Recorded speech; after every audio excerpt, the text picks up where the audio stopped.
Hello one and all, I'm the British Motorbiker and today we're collecting a new bike.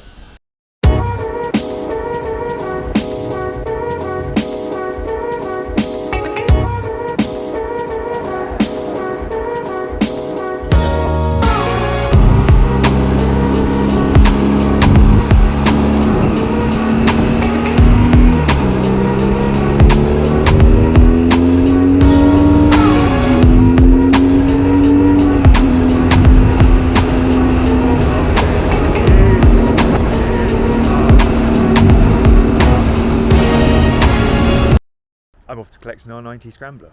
Julie and I are ready, we're just going to jump in the car, we're going to head down to collect the bike, do some shots, some initial thoughts.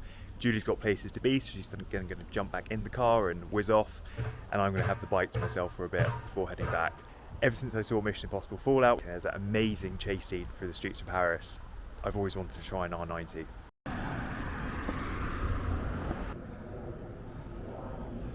Just seen the bike they're giving me, and I'm blown away.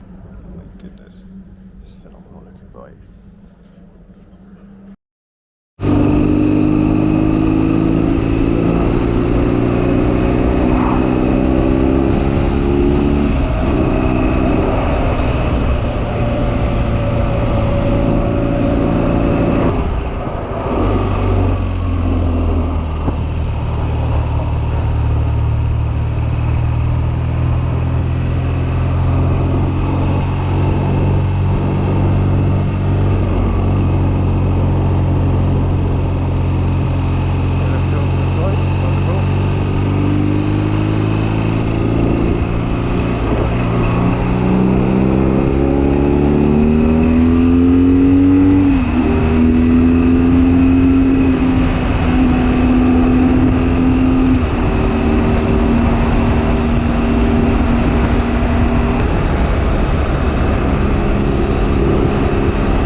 Just done my first ride, picked it up from Bahnstormer Alton. Couldn't be more than 30-40 minute ride back, mostly A roads. You have to go along the A31, the A331. On those roads it just sits comfortably at 70 miles per hour. Literally no struggle whatsoever if you need to get past the car, quick dab on the throttle, and with that drive shaft, instant power. So in terms of how it feels so far in first impressions, the styling is just on point. Generally, what a beautiful bike.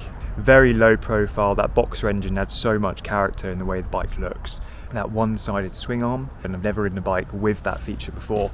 In fact, I've never ridden a bike with a drive shaft before. It's always been chain driven or belt driven when I took out a Harley. But this is a boxer engine, so the side-to-side motions, when you are sitting at the lights, you do feel the bike wobble side to side, and it's really actually quite a nice experience. It's a very smooth gearbox. One thing for sure though is there isn't a mechanical clunk when you knock it into gear. Lots of bikes have, you'll drop it into first gear and it'll go clunk and you'll just feel the bike engage and tighten up. On this, when you drop it into first, it just feels like it's still neutral. In terms of how the ride felt, it's a nice comfortable position. There's quite a bend in the bar, and being a scrambler it does have those sort of rising bars. And it does mean when you are looking ahead at the road, you can't actually see the tank in front of you or anything. It's so low.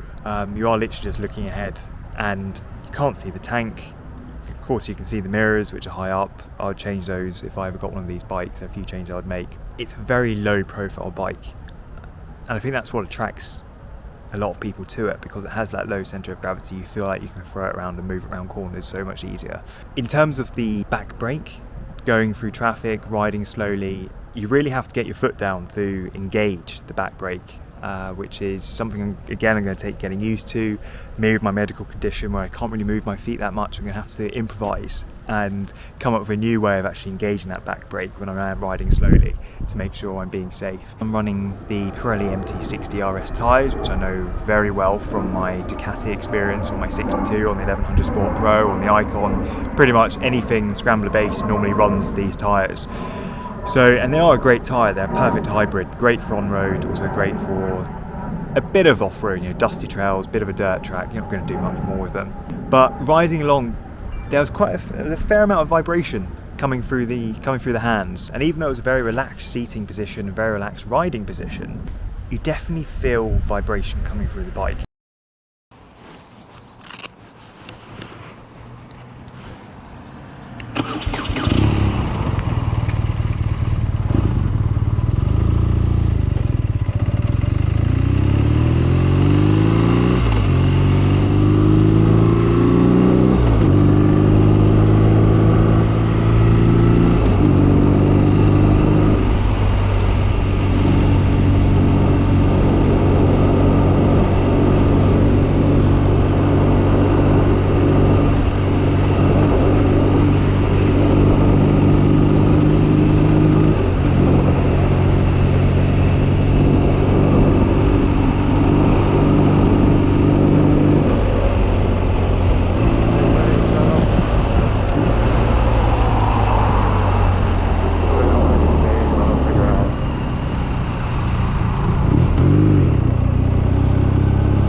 Really got wrong here.